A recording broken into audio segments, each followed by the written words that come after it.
Imagine this: one day, you finally become the person everyone approves of. A stable identity. Respectable recognition. Safe choices. No more criticism. No more rejection. No more disappointing anyone. And yet, late at night, when the lights are off and the applause fades, you feel an emptiness you cannot explain. Not the emptiness of failure. Something far more unsettling. As if you have never truly lived. Have you ever felt that? Everything seems on track, yet something feels wrong. You are becoming more accomplished, yet less like yourself. That unease does not come from the outside. It comes from a part of you that has been suppressed, ignored, rejected. Carl Jung suggested that the greatest fear is not outer darkness, but inner darkness. But what's even more terrifying is this: you are afraid to become who you truly are. Why? Because becoming yourself may cost you approval. It may cost you safety. It may force you to confront the part you've been avoiding. Your ambition.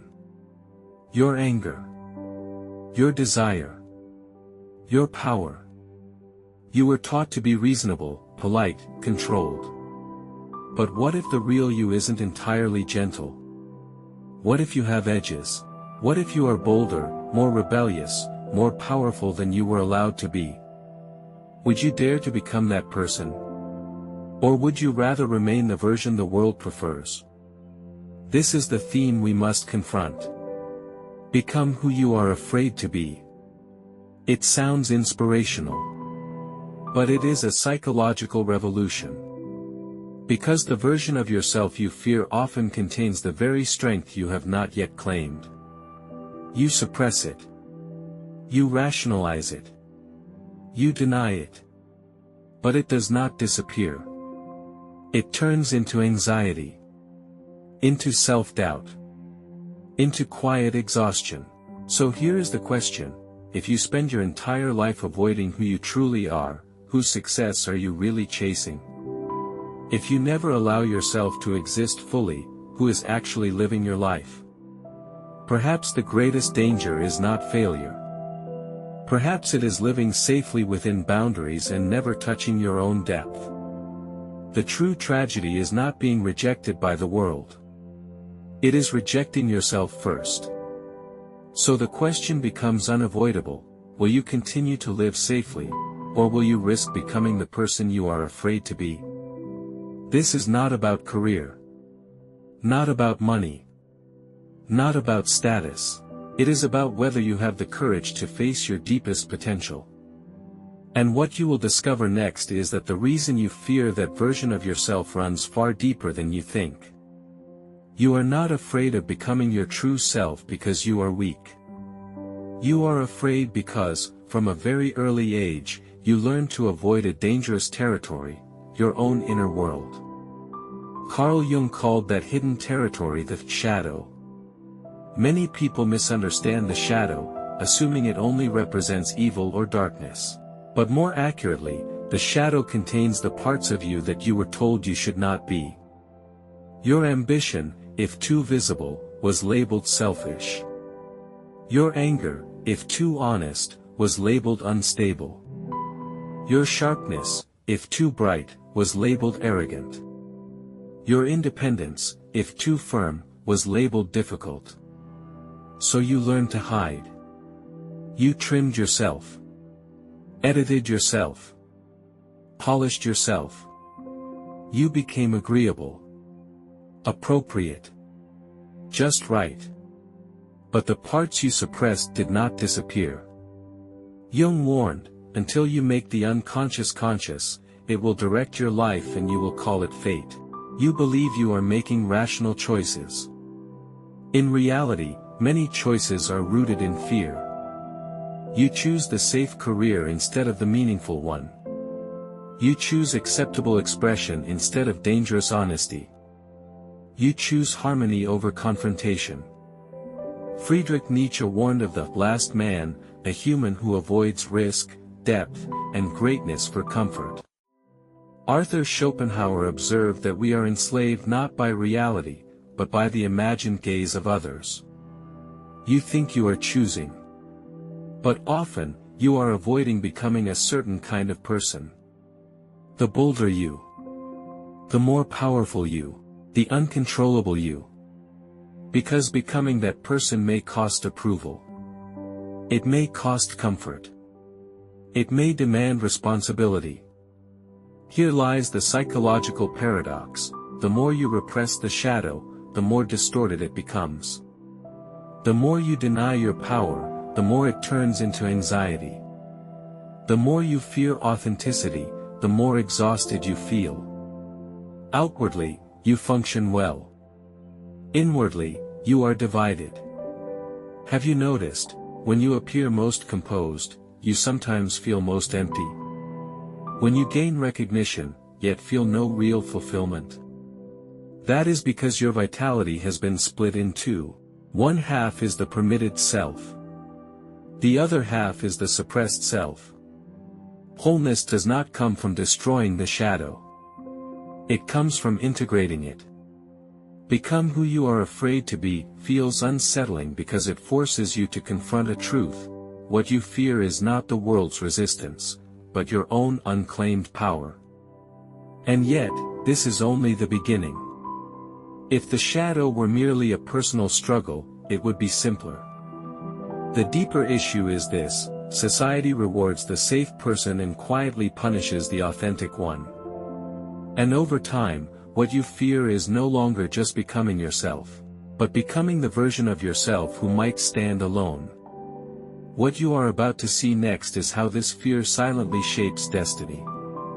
When you consistently refuse to become the person you are afraid to be, the consequences do not explode overnight. They do not arrive like a dramatic scene in a movie. They arrive like slow poisoning. A little less passion. A little less clarity. A little less direction. The most dangerous part is this: you barely notice. Psychology describes a phenomenon called cognitive dissonance. When your true desires conflict with your chosen path, your mind creates comforting narratives to reduce tension. You tell yourself, stability matters more than passion. This is just being realistic. Maturity means compromise. But what is actually happening is that your vitality is being drained. You begin to live inside what is reasonable, instead of what is real. Over time, your identity restructures itself. You no longer ask, "What do I want?" You ask, "What is expected of me?" You stop asking, "Is this truly me?" and start asking, "Is this safe?" Your decision-making system slowly rewires. Neuroscience tells us that the brain is plastic. When you repeatedly choose suppression, the neural pathways of avoidance strengthen. Eventually, repression becomes automatic. You no longer realize you are avoiding yourself. You mistake fear for logic. Compromise for maturity. Self-denial for humility. The real cost is a deep emptiness. Not because you lack achievements, but because you lack participation. Your life seems to be happening, but you are not fully present in it. This is the hidden tragedy: you become a spectator of your own existence. Worse still, this pattern is not merely personal. When most people suppress their shadow and prioritize safety, society begins rewarding predictability. Systems reward conformity. Culture praises stability. Public opinion punishes sharpness. Those who are bold seem disruptive. Those who are authentic appear threatening. Gradually, a collective illusion forms: as long as you are safe, you are living correctly. But safety is not wholeness. When you refuse to become who you truly are, you not only lose personal depth, you reinforce a larger structure of mediocrity. Have you noticed, many successful people are chronically anxious? Many admired lives quietly collapsing inside? This is not accidental. When the shadow is suppressed for too long, it returns in other forms. Sudden anger. Unexplained depression. A numbness toward everything. Jung warned us, what is not made conscious returns as fate. If you continue avoiding the person you are afraid to become, one day you may realize. You are not directing your life. You are being directed by something unseen. By then, you may already have a stable trajectory. A defined identity. Years invested. And yet the question emerges, is this truly me? And the more unsettling question, if you wake up now, is it already too late to change? The longer you postpone facing yourself, the higher the cost of turning back. Most people realize this only when it feels too late, that they have never truly lived. And now we must confront something dangerous. If you truly decide to become the person you are afraid to be, what will you have to break? That is where rebellion begins. True rebellion is not anger toward the world. It is saying no to your old self. Become who you are afraid to be does not mean swinging to the opposite extreme. It does not mean burning everything down. True rebellion is integration. Jung's concept of individuation is not about becoming extraordinary, it is about becoming whole. The first step is acknowledgement. Acknowledge your ambition. Your jealousy. Your desire for power, recognition, influence. Stop pretending purity. Stop pretending detachment. Stop pretending you have no edge. Because when you stop denying the shadow, it no longer needs to erupt violently. The second step is accepting the cost. Becoming who you fear means risking misunderstanding. When you stop pleasing, some people will leave. When you speak honestly, some will feel uncomfortable. When you show strength, some will resist. But their discomfort does not equal your wrongdoing. Nietzsche warned, the path to greatness is necessarily lonely. You cannot be authentic and universally liked. You cannot be sharp and conflict-free. The third step is redefining safety. Real safety is not external stability, it is internal alignment. When your actions, values, and desires align, you remain grounded even in uncertainty. Those who truly lived awake were not fearless. They simply stopped letting fear dictate direction. They accepted misunderstanding. They stayed lucid inside collective illusions. They faced their deepest impulses. Become who you are afraid to be is ultimately about reclaiming authorship. Not destroying society, but refusing to let it define you. Not suppressing the shadow, but transforming it into strength. When integration begins, something shifts. You no longer need to overprove, over-explain, over-perform. Because you finally stand with yourself. This path is not easy. But it is clear. And real power does not come from safety, it comes from wholeness. Yet one final question remains. When integration is complete, when you truly become who you feared to be, you will uncover a far more radical truth. Next, we will not discuss how to change your life. We will confront something deeper. Your entire understanding of the self may need to shatter. When you truly walk this path, when you begin integrating your shadow, accepting the cost, living authentically, you may think the destination is to find your true self. But here lies the final paradox.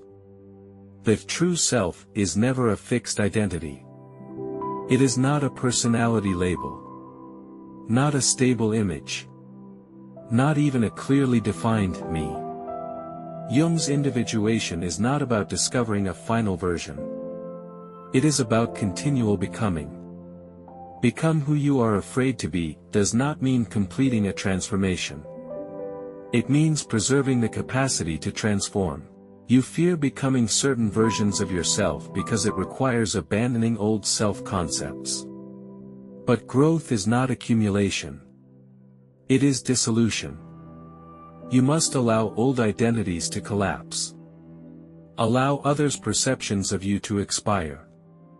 Allow past versions of yourself to become obsolete. This is the deepest fear, not becoming stronger, but realizing there is no permanent self to cling to. Jean-Paul Sartre argued that existence precedes essence. We are not born with a fixed nature, we define ourselves through action.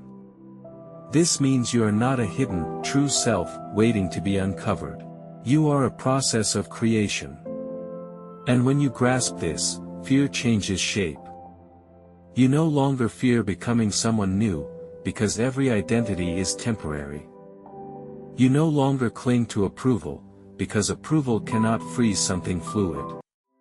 You no longer cling to safety, because real safety lies in knowing you can recreate yourself. Here is the ultimate insight: the person you fear becoming was never your enemy. It is simply your next stage. When you resist it, you resist growth. When you embrace it, you participate in creation. The real tragedy of life is not failure, nor loneliness. It is rigidity. The moment you stop evolving, you move furthest from yourself. Become who you are afraid to be is not a single act of courage. It is a daily choice. A daily refusal to shrink. A daily refusal to amputate your potential. A daily permission to evolve. You may lose universal approval, but you will gain alignment. And when the world tries to freeze you into a role, you will smile. Because you understand. You are not the role. You are the author. True freedom is not doing anything you want. It is becoming anyone you are willing to become. So we return to the beginning. Will you maintain a safe identity? Or step into fluid uncertainty? Will you be defined? Or will you continue defining? Become who you are afraid to be. Not to prove. Not to rebel. But because that is what it means to be alive. And when you finally understand this, you will no longer ask, "Who am I?" You will ask, "Who am I becoming next?" And in that moment, your life truly begins.